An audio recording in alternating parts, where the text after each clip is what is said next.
To the Hispanics that voted for Trump, this is on you.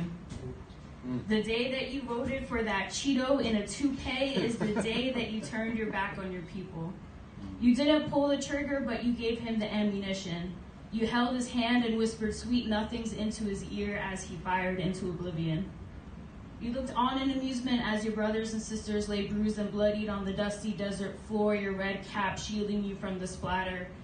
But your political affiliation doesn't matter.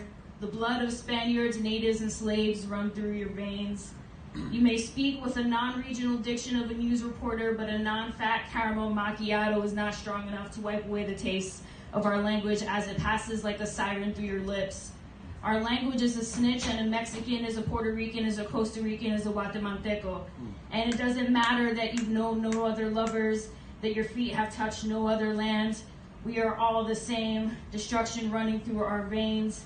We are all drug dealers, we are all rapists, we are all thieves, we are all murderers, sent here to destroy the great melting pot. But how can we destroy something that's already been spoiled? A nation built on the tears of the oppressed people that first dug their heels into Mother Earth's soil.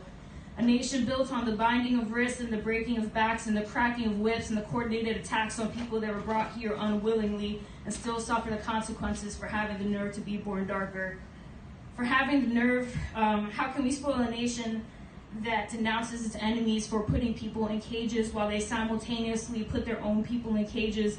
Years later, how are we now in cages? And how many times do I have to say cages before they realize that people don't belong in them?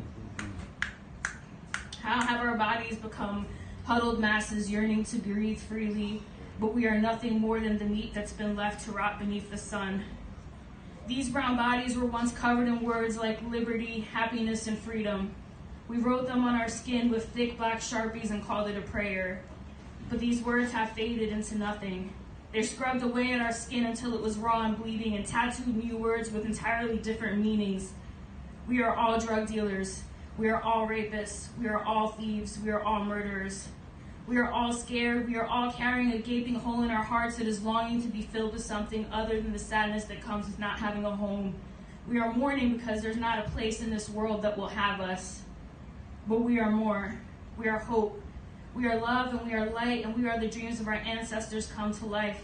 We are a beautiful tapestry woven together by the human experience. We are blood, we are bones, we are skin, we are flesh.